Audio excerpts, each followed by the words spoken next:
Vamos a explicar ahora lo que es el dogma central de la biología molecular. Acá yo les estoy mostrando una idea generalizada que todos ya conocen. Tenemos el ADN, que es nuestra molécula más importante, que se ubica dentro del núcleo, ¿cierto? Y que toda la información que está contenida en el ADN, que es lo que está dentro del núcleo, ¿cierto? Es lo que nosotros conocemos como el genotipo. Por eso aquí también se los puse, ¿ya? Dentro del ADN se contiene toda la información genética. Importante, ¿cierto?, que se encuentra en el núcleo. Este punto es muy importante para el dogma central de la biología. Ahora bien, volvamos al tema de la información genética. Esta información genética, como ustedes ven aquí en el esquema, ¿cierto?, a partir de ella se determinan las características físicas, de ahí la importancia del ADN, ¿ya? Con su información nosotros determinamos todas nuestras características físicas, ya sean externas, como el color del pelo, el color de la piel, el color de los ojos, ¿cierto? Pero también las características físicas internas, como el funcionamiento de algún órgano, el grupo sanguíneo, el funcionamiento de nuestras enzimas digestivas, etc. Ahora bien, nuestras características físicas ya sabemos que están determinadas por las proteínas. Por ejemplo, los grupos sanguíneos, como les mencioné anteriormente, están determinadas por proteínas que se encuentran en la superficie de los glóbulos rojos. El color del pelo, ya lo hablamos en clase que el pelo en sí es una proteína. El color de la piel nuevamente está determinada por la presencia de ciertas proteínas. Y así sucesivamente, si buscamos en todos los ejemplos. De esta manera, podemos decir que a la larga, la información genética que contiene el ADN nos permite formar las proteínas. Que es lo mismo que yo se los puse de otra manera acá, que a partir del ADN nosotros podemos formar proteínas. Ahora bien, las proteínas importantes que se encuentran en el citoplasma, ¿ya? Ojo con esto, ¿ya? Recuerden que vimos anteriormente que el ADN se encuentra en el núcleo, pero las proteínas en el citoplasma. Entonces, vemos que el ADN, que es quien determina a las proteínas, se encuentra en un lugar físico distinto. El ADN en el núcleo y las proteínas en el citoplasma. Ahora bien, las proteínas, a través de sus funciones, van a determinar nuevamente nuestras características físicas, ¿cierto? Nuevamente, si ustedes se fijan, volvemos a lo mismo. Y estas características físicas que han sido determinadas por nuestras proteínas es lo que conocemos como el fenotipo, ¿ya? Entonces, fenotipos son el conjunto de todas nuestras características físicas que han sido determinadas por la presencia de nuestras proteínas. Proteínas que a la larga hemos fabricado gracias a la información genética contenida en el ADN, que a la larga es lo que llamamos el genotipo. Por lo tanto, a partir del genotipo vamos a formar el fenotipo. Así es como se ve nuestro panorama general. Ahí lo tenemos. Ahora bien, lo que les comentaba. El ADN está en el núcleo. Las proteínas en el citoplasma. Entonces acá nosotros tenemos, ¿cierto?, una pequeña discordancia en el lugar físico, ¿ya? No están en contacto el ADN y las proteínas porque están en lugares físicos distintos. Por lo tanto, surge la necesidad de que haya un intermediario. El ADN piensen que está como secuestrado dentro del núcleo, no puede salir de ahí. Entonces, ¿cómo manda su información al citoplasma para que se formen las proteínas?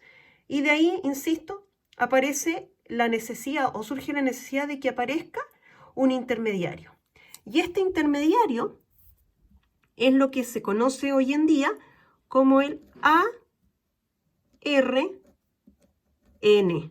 Entonces, esta molécula, el ARN, es el intermediario que vamos a tener entre el ADN y las proteínas. Este ARN, esta molécula tan importante, aquí viene lo importante. Ahí está. Entonces, el ARN es una molécula que ha sido sintetizada en el núcleo a partir de una copia del ADN. ¿Qué quiere decir esto? Que el ADN se va a copiar y esa copia es lo que se conoce como el ARN, ¿ya? Entonces, como ustedes ven, como se copia a partir de la información del ADN, ¿cierto? El ARN nace, por así decirlo, en el núcleo, ahí es donde se forma. Pero tiene una característica bien importante, que una vez que copia, viaja al citoplasma con la información del ADN. Por eso se dice que es un intermediario, porque el ADN se va a copiar para que se forme el ARN dentro del núcleo, y una vez que esté formado, este ARN sale del núcleo e ingresa al citoplasma para llevar la información y permitir fabricar las proteínas. Piénselo de esta manera. Es como que tuviéramos un libro, ¿cierto?, que está encerrado en una pieza. Pensemos que el libro es el ADN y la pieza donde está encerrado es el núcleo. Pero ese libro es el que tiene las recetas para hacer un queque, por ejemplo. Entonces, como no podemos sacar el libro, ¿cierto?, de esta pieza, donde está, lo que vamos a hacer es fotocopiar ese libro. Y una vez que yo lo fotocopio, esa fotocopia que yo le acabo de sacar es el ARN. Entonces ahora tengo el libro original con la receta y la fotocopia de la receta, y ese es el ARN. Y esa fotocopia, ese par de hojas, que sería en este caso el ARN, es lo que sale del núcleo y se va a ir a la cocina para yo poder fabricar mi queque. ¿Y qué es el queque que yo fabrico? Las proteínas. ¿Sí? Ahora, estos procesos tienen un nombre. El ADN, cuando se fotocopia para formar ARN, ese proceso es lo que llamamos la transcripción.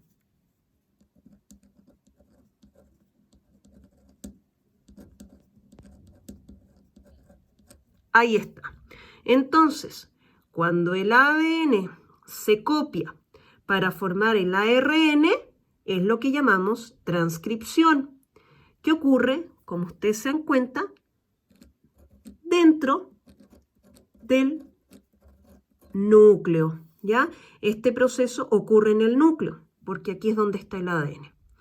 Ahora, una vez que se forma el ARN, en este proceso puede salir hacia el citoplasma para que nos permita formar este queque, que son las proteínas.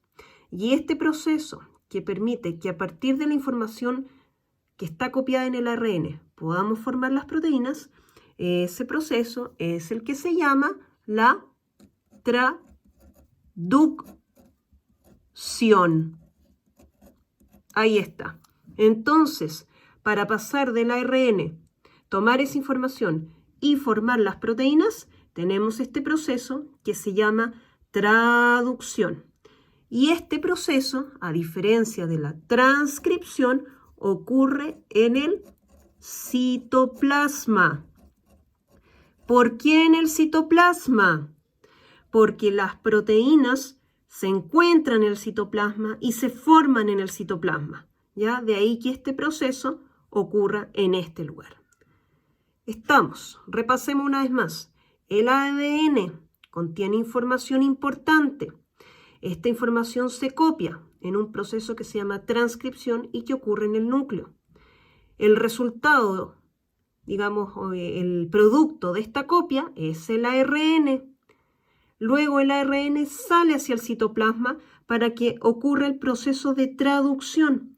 Y el proceso de traducción es el proceso que nos permite formar proteínas a partir de la información que está en el ARN. Ahora bien, nos falta un tercer y último proceso. Y este tercer y último proceso es el que permite que el ADN pueda seguir existiendo y se sustente a sí mismo. Piensen que el ADN, como cualquier molécula, se va desgastando y hay que ir renovándolo, ¿ya? Sobre todo incluso cuando las células se van multiplicando, cada célula nueva generada necesita una copia de ADN. Y de ahí que necesitamos un proceso que permita que el ADN sea capaz de copiarse a sí mismo. Y ese tercer proceso que permite que el ADN se copie a sí mismo se conoce con el nombre de replicación. Entonces, este proceso replicación es el que permite que el ADN se copie a sí mismo, ¿ya? Entonces, dentro de este proceso del dogma central, aquí lo tenemos una vez más, tenemos tres procesos.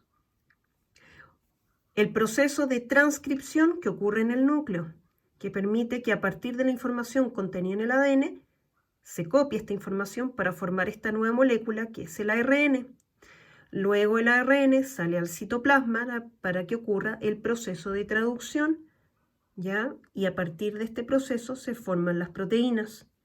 Y hay un tercer proceso que es la replicación, que es el que permite que el ADN pueda seguir existiendo, se copia a sí mismo, sobre todo para poder heredarlo hacia las células hijas, las nuevas células generadas por mitosis. Y ese proceso se llama replicación.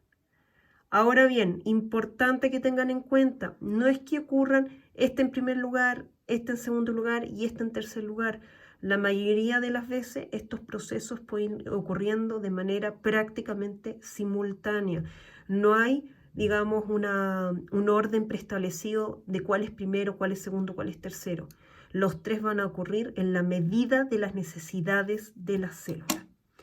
Y esto en su totalidad es lo que se conoce como el dogma central de la biología molecular. Muchas gracias.